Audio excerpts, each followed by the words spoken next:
Hi there guys, it's just Lewis again and welcome back to That's the Motor Trade. Just a bit of an update video, a bit of a sit down, just to tell you where we're going moving forward with the whole YouTube. To start with, if I'm honest, we brought it all in purely on the basis to advertise the cars and get a bit of publicity out of ourselves. But actually, I've been enjoying these videos. I've had a great response so far, which I'm really appreciative of. I just want to thank everybody who has supported the video so far. So I think we're gonna have a go at making some sort of series here. A bit of a mix, a bit of update videos in regards to the actual business side, but then also have a bit of fun with it. I'd love to do some sort of build series. I did used to be a technician at one point in my life, so I think that'd be a bit of fun. And also I think we're gonna have videos like a Top Tip Tuesday or a Wisdom Wednesday. So just in regards to what that is, so as I said, I did used to do a bit of technician work, not the best in the world, so far from it actually. But with the sort of cars that we're selling at the minute, it is more your budget cars. So just to show you really cost-effective repairs and things like that. So we'll be uploading them on a Tuesday and a Wednesday.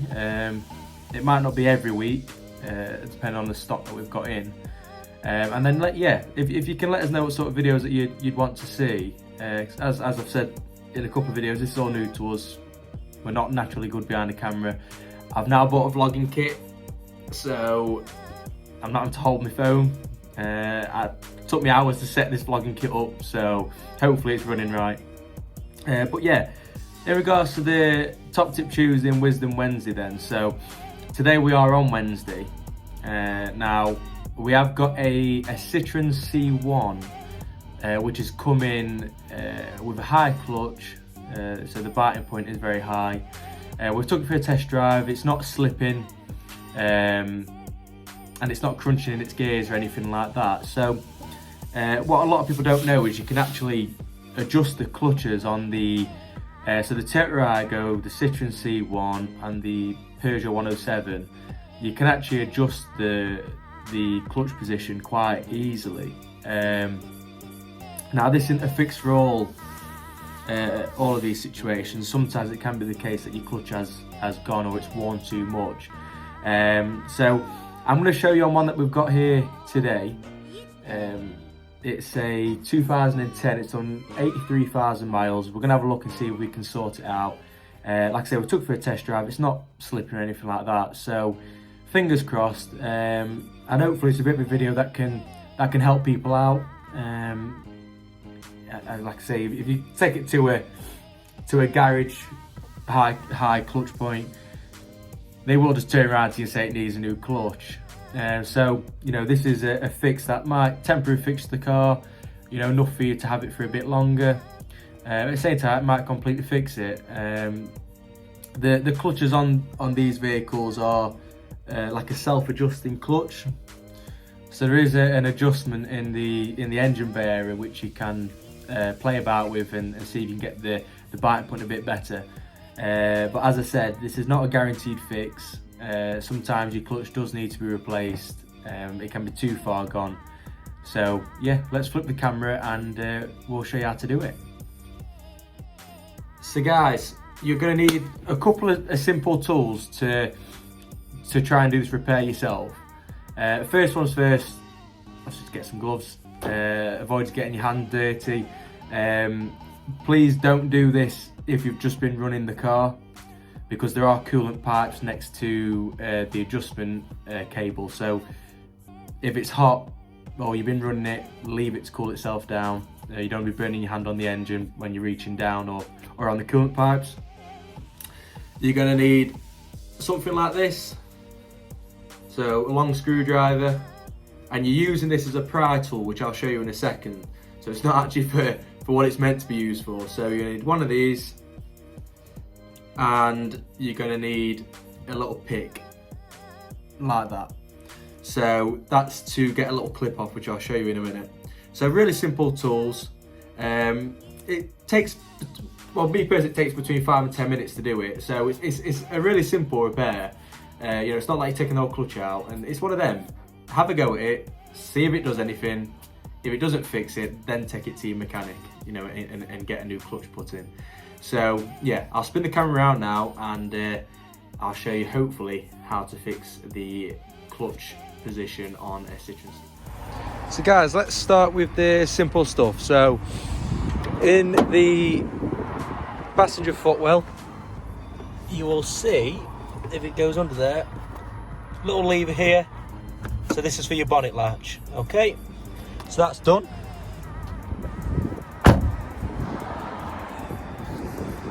Moving round, just under here, got a little bonnet latch catch. And this is where we're going to be working with down here. So I'm just going to prop the bonnet up and then I'll show you exactly what we're looking at. Here, so this part here that I'm pointing at, and there's one just further down there, which I'll try and get a better angle. So this one and this one here, these are your gear linkages. Okay, so they need to come off. So there's a little clip just there, which is why you need that pick tool that I've showed you. And for this one down here, again, there's another clip. Just be careful with getting them off, guys. They are brittle, obviously. These aren't brand new cars, so just be careful when you're getting these off. Don't be too rough with them. But you need to get them off, move them out of the way, and then I'll show you the next bit. So guys, I'm going to try and do this one-handed, but just bear in mind I've got a camera in my hand. Okay. So this is the clip. So that's off. And then you just want to pop this off. It's on a little bracket, if you can see. So just pop it off. Okay, that one's off. And it's same for the bottom one, which I'll try and show you just before I get my hand down there. So this one here, you're going to take that off and get it out of the way. Okay. So they're done. So guys, now the gear linkages are out of the way, this rusty bracket that you can see here, as you can see, in the middle there is a thread on the end that's coming off with a little screw on the end. So that is the adjustment cable for the clutch pedal. So if your clutch is too low and you turn this clockwise, then it will make your clutch higher, and if you turn it anti-clockwise, then it should make it lower, depending on how far gone your clutch is. What you do need to do is you need to take the pressure off of this screw here. So you won't be able to physically, so if I get down there now, you can't physically move it because there's too much tension on it. So this is why you need that big screwdriver that I showed you guys. So you need to get it wedged in, which I'll show you how to do that in a second. Take the pressure off of it, and then you can adjust it. So I'm just going to get that put in place and I'll show you how to do it. See, I've got this screwdriver, try and get my camera in. I've got this screwdriver wedged right in, so I'm using the actual casing of the gearbox as a bit of a lever. And then what you need to do is push this forward, and it's going to take the tension. Just trying to show you guys, 2 secs. It's going to take the tension off of the spring. You see this, that spring's moving, and then you're going to be able to adjust that little screw at the end. So as I said, clockwise you want to bring the clutch up, anti-clockwise you want to bring the clutch down. So I'm just going to do that now. So that bit's all done, guys. So I've adjusted the clutch.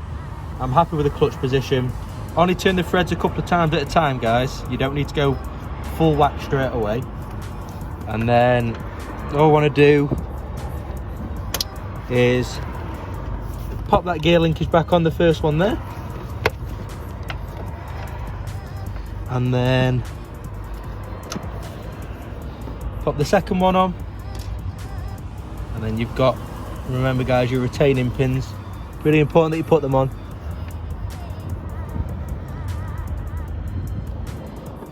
So put that on. So you got both your gear linkages back on, you've adjusted the clutch pedal, and away you go. Let me know if you've if this has helped you. Some people do recommend take the battery out. it can give you a bit more space, but you don't have to do it. This is what I'm showing you.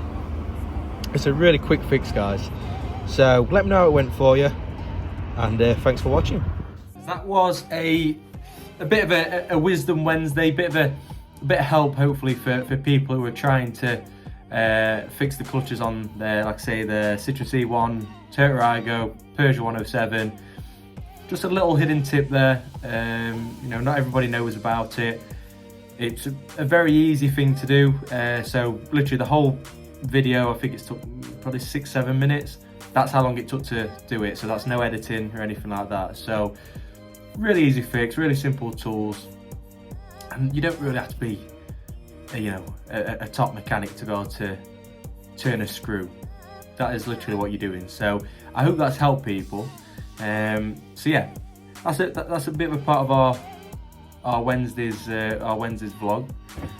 Other than that, what's the plan today? So we've got another Citroen C1, believe it or not. So got a bit of warranty work going on, nothing major, but we've had a customer buy Citroen C1 from us. I think it was about 3 or 4 weeks ago. A boot stopped working all of a sudden. I've got her in to have a look at it, and it looks like the actual actuator's failed. So we've had one ordered. She's going to drop it off to us today. We'll get that fit, and yeah, I'll show you how to do that as well. Again, a really simple fix. It's quite a common part that goes on them. You know, them sort of cars, they are just cheap budget vehicles. They do go wrong, but when they do go wrong, they're very cheap to repair. So I'll show you how to do that. So guys, a big thing that we have been doing, which Frank helped me with yesterday, I think it was. So we've completely changed the layout on the pitch. As you can see, sorry, there was nearly an accident then. So we've completely changed the layout. So we've put some different cars on the front, and then we've got all these cars here, as you can see. Hey, up behind, mate! Sorry about that, guys. I've just had one of the other business owners on this site just come and say a quick hello. He was the guy who did the sign there, and the one who did the flags for me. His name's Josh. So he's top bloke. So yeah, what I was saying was we've changed the layout of the site. So we've just straightened a few things up, done a bit of a swap round, got the nicer cars on the front, as you can see. And this was a car from yesterday that we've managed to prep, which this is the one that I've done the Wisdom Wednesday on with the clutch. So I thought, oh no, it needs a new clutch. So I took it for a test drive, it weren't slipping or anything, and all it needed was an adjustment, and now it drives absolutely fine. Should fly out. It's got 85,000 miles. It's a VTR Plus. It's got part leather interior, and it's a 5-door as well. So I think that will fly out. I know it's in red, but yeah. Now this one here, guys, is a big headache. So Toyota Yaris 1.3. I've never had an issue with one of these guys ever had an issue. I usually get them, they usually fly out, they usually go straight through an MOT, very minimal prep. But this one, it's got a long MOT on it,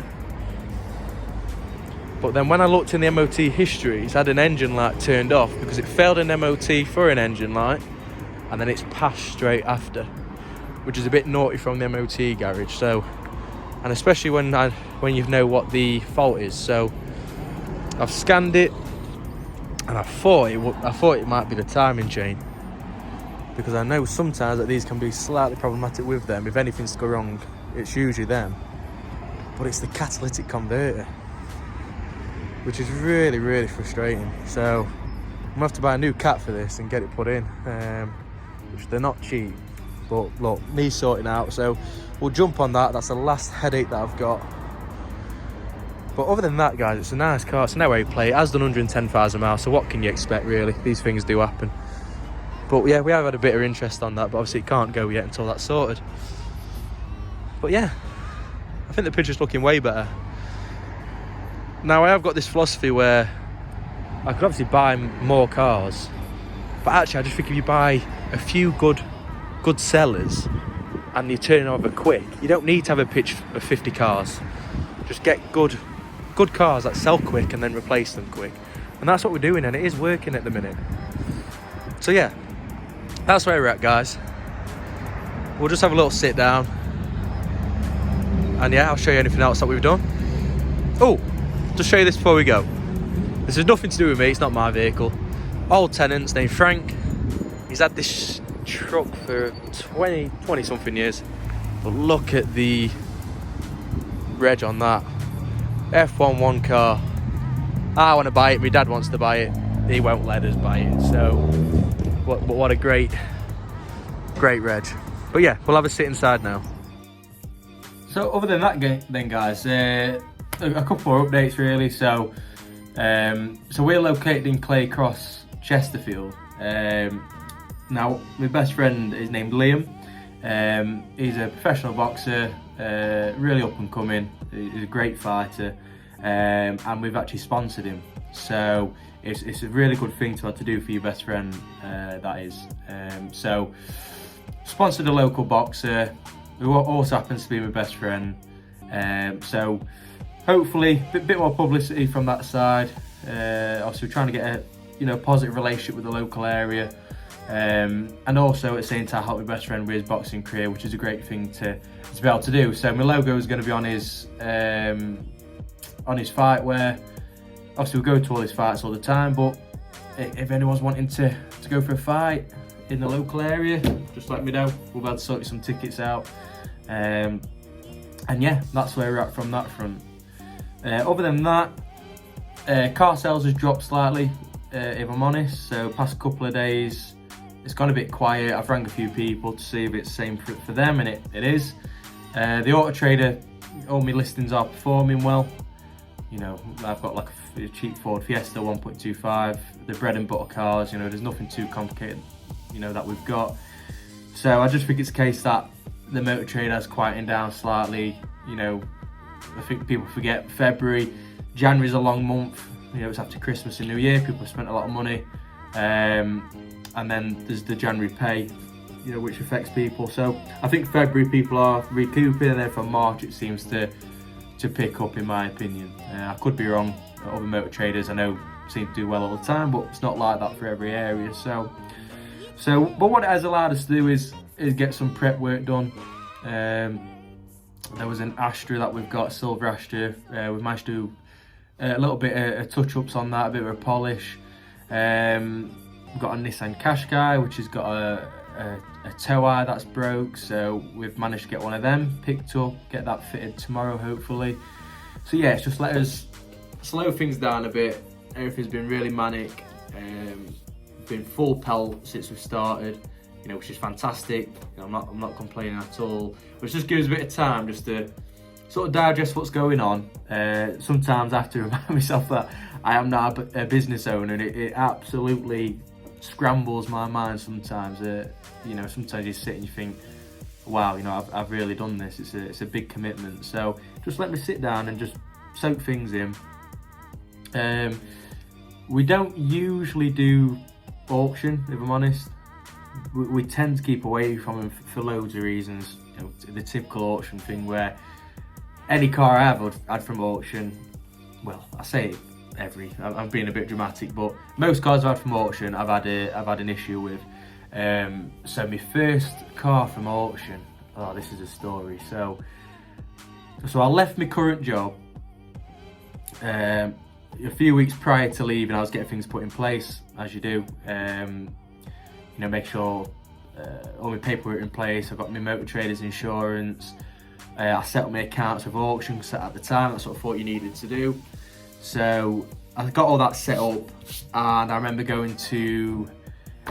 so I bought a car from Aston Barclay in Wakefield, and it was online auction. But it wasn't your typical online auction. It was all the cars that hadn't sold in the auction. So they've either not had the reserve met, not been bidded on at all. Maybe they've had an issue when they're going through the auction. No one's bidded on them. All that sort of stuff. So there's me, full pelt, really eager. seeing this Mazda CX-5 and a Honda Civic, and I thought, they're cheap. So what did I do? I bidded on both of them. It was in like a timed auction, so bidded on both of them. Nobody else were bidding. So I thought, oh, I've got a right deal here. So Honda Civic turned up. That was the first car I sold actually. It wasn't too bad, the Honda. There was a bit of paintwork to do on it, but mechanically it was sound. Went for an MOT fine. The Mazda turned up, and no, sorry, the Mazda didn't turn up. I went to go and pick up the Mazda. It was a Mazda CX-5 2.2 diesel Sky Active, and I don't know where I've been because I've been at Motor Trade most of my life. Never really heard too much about this 2.2 diesel. So I do now. I'll never touch one again. But they come with an assured report, and what I was looking for was the green ticks on these assured reports. So these assured reports, just so you know, they'll tell you if the car's mechanically okay. Some of them, depending on how extensive this report is, will tell you any bodywork damage, if it's going into gear, if there's any oil leaking, stuff like that. So just give you a bit of reassurance as a buyer. If you're buying it online, you know that you've got a bit of reassurance with what you're purchasing. So this Mazda CX-5, I had a look at the report. Well, I thought I did anyway, and I was looking for the green ticks. I didn't realise that they could actually put in a little like a, what do you call it, like a note box at the bottom to say if there was any other issues that they were monitoring. And it turned up, and sorry, I went to go and pick it up. Went on the motorway, so I had an hour and 15 minutes drive. My partner took me up there, and she rings me up and she says, "Are you aware that the car's smoking out the back?" And I said, "No." And she goes, "Well, it is." So I thought, oh, well, it is a diesel. It's not been ran for a bit probably. So yeah, I decided to put my foot down slightly in it. And as soon as I put my foot down, the car was juddering like mad. Violently vibrating. It wouldn't move. It weren't really going the speed that I thought it would go. And then I thought, well, what is it? I thought, is it the brakes? Or the brakes binding or what? Because there was no engine light. And I rang up my partner again, Holly, and I says, "There's no engine light, so I think it's all right." And as soon as that came out my mouth, the engine light came on, and it came on and it was flashing, and I thought, oh no, what have I done? So I rang up Aston Barker because I'd not noticed that there was a note on the assured report, booting off. You know, I gave it the big I am on the phone. Told them I want my money back for it, blah blah blah. They said fill out this report, give it back to us, and we'll take a look at it. So I filled out this report thinking, oh, this can be a really easy case, this. And they came back to me and said, on the assured report, it mentioned that the car was smoking. So I thought, right, I'm gonna have to try and fix this car myself. So I have got a scanner. So I've got a proper pro scanner, topped on. Really good scanner, to be fair. So scanned it, and I can't remember the exact fault code, but it was turbo something. And as soon as you see that and the car smoking, it doesn't take a rocket science to figure out what's gone on. So I thought, what I'll do is I'll strip the intake pipe, the charge pipe off the turbo, and I'll just take a look inside and make sure that everything is where it needs to be, nothing's fell to bits. And I took this charge pipe off, and there was oil everywhere. So this turbo had failed internally, its seals were obviously gone. And yeah, so I tried to get it running again so the engine light come off, and the plan was to send it back to auction. And then I put it all back together, the car won't bloody start. So I thought, oh no, what have I done? I was doing this on my driveway as well at the time. So I went on this site, I was doing it all from my drive. And yeah, it wouldn't start. So I went back into my missus, I said, I don't know what I've done to this car and it won't start. So she says, well, don't stress out, go out and try and sort it out, blah, blah. So I went back out over the space for about a week, trying to get this car to start.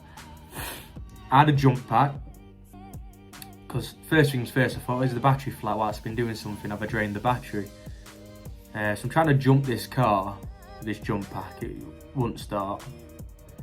Could not get this car started for toffee. I thought, oh, I've knackered the engine. Anyway, got one of my friends to come round and have a look, and he brought a bigger jump pack with him, and it started up first time. So it was because I was using a jump pack which weren't compatible with a big diesel engine.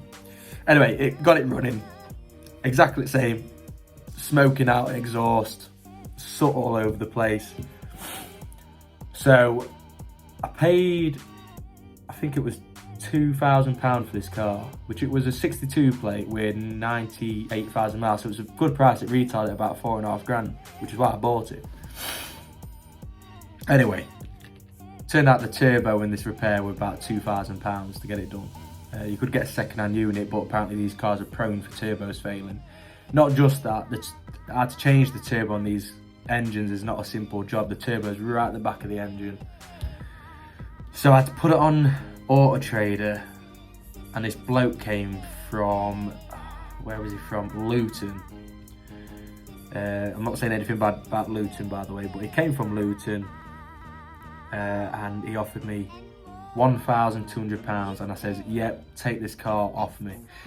So that was my first rodeo show in the motor trade, and on that first day, on that first sale that I did with that Mazda, I actually was thinking about coming out of it. I thought, oh, I can't do this. It's too risky.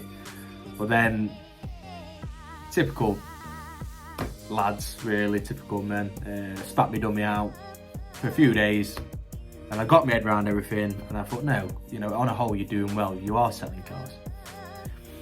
And then, this was about 2 or 3 months ago, which is an even better story, which I'll try and get a clip of what had happened, but I'm not too good at editing at the minute, so bear with me, but I'll try and get this clip in. So I bought, no, sorry, I didn't buy. A set of customers came and bought a Toyota Yaris from me. Really nice car. It was in like a gunmetal grey, low mileage, had nearly full Toyota service history with it. Just a good all-round car. Anyway, these customers turned up in my drive. Yeah, we want to purchase it. We've got a car to part exchange. I says, oh, what's the car? An Alfa Romeo, Mito. I says, all right. Now I know that these Alfas are bad cars, so I didn't really want it. But at the same time, when I was new into the trade, I felt almost obliged to help people out. So I says to him, I'll give you a couple £100 for it. What's wrong with it? Well, it's parked at my work. It is smoking out the exhaust. I think the technician that came out said the turbo had gone. So I rang up a garage that I knew. Says, how much to put a turbo in this car? I think the quote was like £400 to have the core replaced. Says, yeah, I'll go and get it and I'll bring it up. And I said to these people, does this car drive? Is it smoking bad? No, I've driven it. It seems to be okay. So, anyway, I went to go and pick this car up from Quick Fit in Chesterfield. Started it up, seemed to be half okay. Didn't have much oil in it, which was a bit of an alarm bell, but I was already committed at this point. I'd been dropped off by a taxi. I was knee deep in it at this point. So, give it the £200 for the car. It was a nice little car. It was a 2011. It had done 80,000 miles. Got good history with it. It was in like a goldy white colour. Anyway, I drove it home. Got about 15 minutes into this drive, and the car started gushing smoke out the exhaust. And when I say gushing smoke out the exhaust, you couldn't even see the road. And I thought, oh no. So I was trying to get into a safe place to pull over. I was actually, believe it or not, I was trying to get into a petrol station, right? because that was the only car park near me that I could get into. Anyway, I could hear like a crackling under the dashboard. I thought, what the hell is that noise?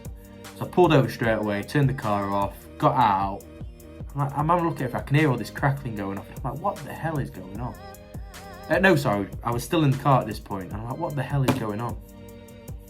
Anyway, I thought,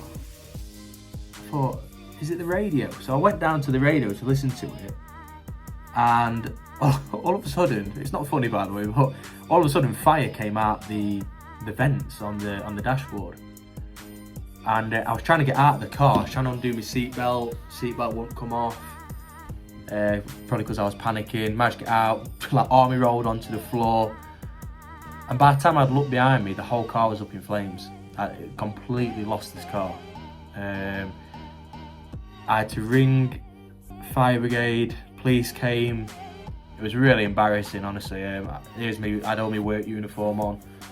And this car was, when I say on fire, well, if I put the clip in, you can see it. I mean, it was badly on fire. It exploded 2 or 3 times. I had to pay all sorts of recovery fees. I tried to ring the customer to say, look, you know, this car's set on fire on me, I've just nearly died. And I had to swallow the cost. I think it was like £900 I had to pay. Plus I've lost the money on the car. So at that point, I honestly thought I could have jacked it in there and then. You know, I could just leave this. You know, the stresses in this trade are quite heavy, to be fair. So I thought, that's a big cost to swallow up. £1,000 don't sound a lot, but it is when you've just started a business and you've left a job. So I've got no wage coming in other than this business, which is a brand new business. So it's not like I've got hundreds of customers at, you know, at the front door. You know, I had to work for what I was doing. I'm still having to work now because it's still a pretty new business. So at that time I thought, oh no, this is going to really set me back. And I had about a week off from it. It actually affected me quite bad. You know, my family knew about it. My partner, my dad and his partner knew about it. It stressed me out quite a lot. So I thought I'd take a week off. I'm just going to recoup and just think about what I'm doing here and, you know, how I'm handling customers. And so when I thought about it, I thought I need to be a bit more robust with customers and stop just saying yes to everything. And that's what I've done, and I've stuck with that.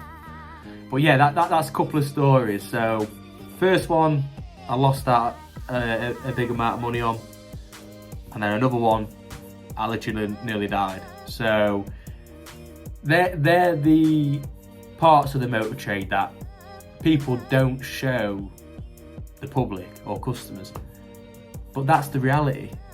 You know, traders get a bad name. You know, with frauds, with this, we don't prep cars. You know, we make thousands of pounds off of customers. It's simply not true.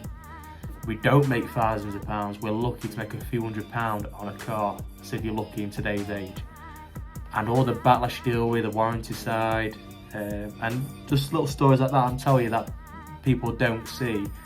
You know, a lot of traders are just honest people. You know, myself, I'm an honest person. I want to do right by the customer. I want you to have a fantastic experience when you're dealing with us. But I do understand that there's, you know, dodgy traders that are floating around, which, you know, give us all a bad name and taint us. But yeah, that's a couple of stories for you. There is more. So there's a couple of funny ones, to be fair, but I'll tell you them in a later date. So guys, that is the end of this video. So let me know if you enjoyed it. It's something a bit different.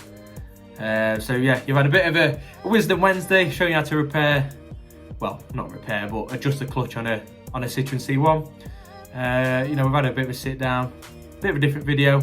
We're going to bring more stuff in as the weeks go on. If you do want to see anything in particular, please just let us know. If you can subscribe, like and share our videos, we'd be really appreciative. Obviously we are a new channel, so it's all about word of mouth to start with. So if you can help us in regards to that, we'd be very appreciative of it. And we'll see you on the next one. Thank you.